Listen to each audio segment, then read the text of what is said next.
Good morning, Ram Ram દરે ને જય મુરલીધર, જય દ્વારકાધીશ. કેમ છો બધા મજામાં જશો ને? ઓલરેડી આપણે પણ મજામાં જ છીએ. હવે આજના નવા વ્લોગમાં આપનું સ્વાગત છે. હાલો, આજે આપણે જવાનું છે વાવેતર કરવા અને આ બધા જવાના છે ફૂંકણીમાં.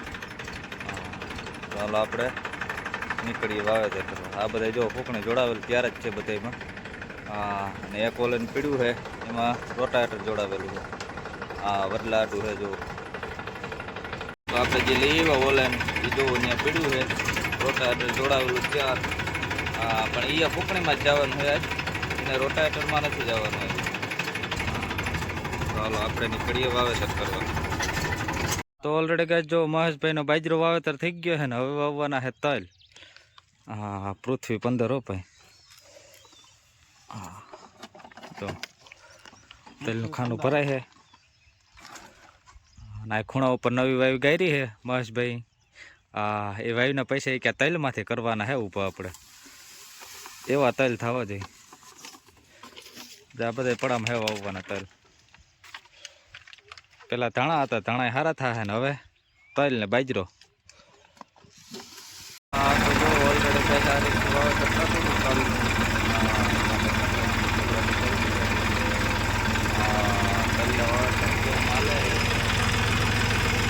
ક્યાં વર્ષ જેવા તો વાવેતર નહીં થાય એવું લાગે છે. અવાર થોડોક ટેમ રહે, કેમ કે હજી ધાણાની સિઝન આવી નથી. ધાણા વટાઈ રહ્યા નથી, ધાણા ઉભા છે.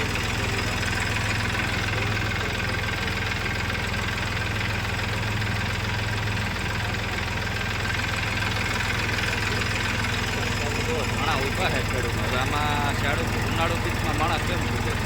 શિયાળુ પીકની પૂછે હજી તો ઉનાળુ પીકમાં ના પૂછે, કેમ કે પછી આખરમાં વરસાદ થઈ જાય તો રહી જાય.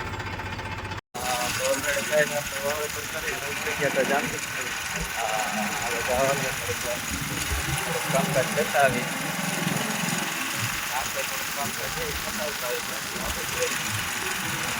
કામ બેઠા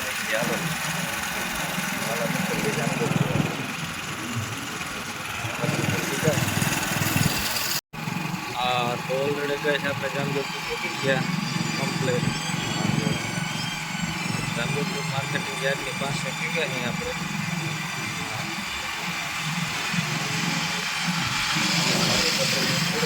એ પણ અહીંયા જ છે બાજુ. જાતે પીતા તો જામજોધપુર હવે એન્ટ્રી કરવાના નહીં. તો ઓલરેડી કહે જામજોધપુરથી આવીને આવી ગયા હતા આપણે લખમણભાઈ ત્યાં. એને વાવવા નથી ગુંથરીને તલ. તો હાલો ખાના ભરે છે. પહેલાં ગુંથરી વાવી દઈ પછી વાવી તલ. જો થોડીક માલ ઢોર હાટું ગુંથરીનું થઈ જાય ને પછી બીજું કરીએ આપણે. તલ તો વાવો પણ તલ પેલી બાજુ વાવવાના જો.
તો ઓલરેડી કઈ લખમણભાઈનું પૂરું કરીને આપણે આવી ગયા હતા હવે રબારિકા. જગાભાઈ તલ વાવવાના હતા એને.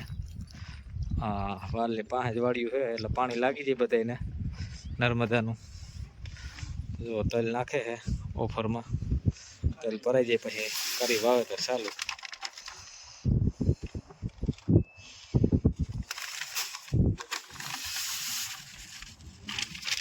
ખેતરમાં હે વાવવાના તલ ઓલી કુંતરીને આપણે વાવી ગયા હતા એટલા પાકમાં વાવી દઈ તલ ઓલરેડી કઈ આ રીતનું વાવેતર થશે કે આપણે જો તલનું વાવેતર કરતા હતા આપણે પાછી પડ્યો ને એમાં વાવી દઈએ તો પાણી આવ્યું છે ખેતર પડ્યું તો હું વાંધો જગા પડી જાય આ રીતનું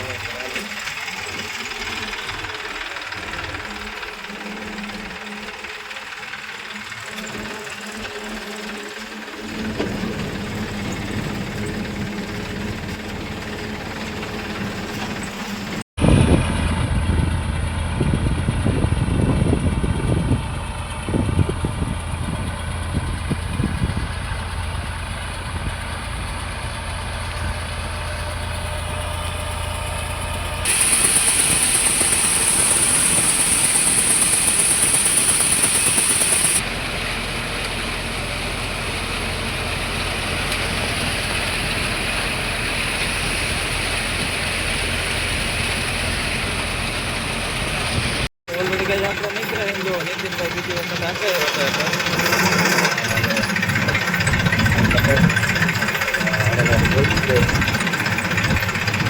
ઓલરેડી કઈ રબારિકાથી પૂરું કરીને વાવેતર અને આવી ગયા હતા પાછા આપણે મોટા ઓળીએ હિતેશભાઈને હા એને તલ વાવવાના હતા હા પાણી સીટુંથી હવે કે તલ વાવી દઈ નકર તો પ્લાન નહોતો એની ઘરની વાડીમાં પોરો ખાવાનો છે આ વર્ષે હા નીલાભાઈની વાડી છે એમાં વાવવાના છે બાજુમાં પીડ્યું હતું ને એ કે આમાં ભાગમાં કરી નાખી એની જમીન હે એક વાર પોરો ખાઈ જાય તો ઉપાધિ નહીં આવતે વાર સારો પાક થાય પાછો હજી જો કુંદરીને છૈણાનું ઊભું છે એમની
હા તો ઓલરેડી ગાય છે આપણે પૂછી ગયા હતા મોટી ગોપ હા જે ખીમભાઈ ત્યાંથી ન્યૂ હોલેન્ડ ટ્રેક્ટર લઈ ગયા એને ત્યાં વાવેતર કરવાનું છે તો મોટી ગોય બહુ હા તો ઓલરેડી ગાય છે આપણે પૂછ્યા હતા મોટી ગોપ ખીમભાઈ ત્યાં હાલો તો એનું વાવેતર કરવાનું છે તલનું તો જો ખાના બાના ભરાય ને કમ્પ્લીટ થઈ ગયું અડધું વાવેતર આપણે કરી લીધું તે પછી વિડીયો ઉતારવાનો ટાઈમ મળ્યો હા કેમ કે ફોન રેડી ઓલરેડી ચાલુ હતા વધારે પડતા એટલે ટાઈમ મળ્યો નહીં સેટિંગ કરવામાં તો હાલ હવે ટાઈમ મળ્યો તો વિડીયો ઉતારી નાખ્યો આપણે મિત્રો છે અને જે આપણે ન્યૂ હોલેન્ડ છે એ આપણે આ ખીમભાઈ પાસેથી જ લઈ ગયા 3910 હા ખીમભાઈ ટ્રેક્ટરનું કરે અને હવે તો જેસીબીનું કરે છે મોટે પાયે આ જેસીબીનું વધારે વેચાણ હોય કોઈ પણને લેવાનું હોય તો ખીમભાઈનો કોન્ટેક્ટ કરજો અને પીપરાના પાનમાં જોઈ લેજો મોટી ગોપ લખજો ખીમભાઈ એટલે નામ આવી જાય સર્ચ કર્યા ભેગું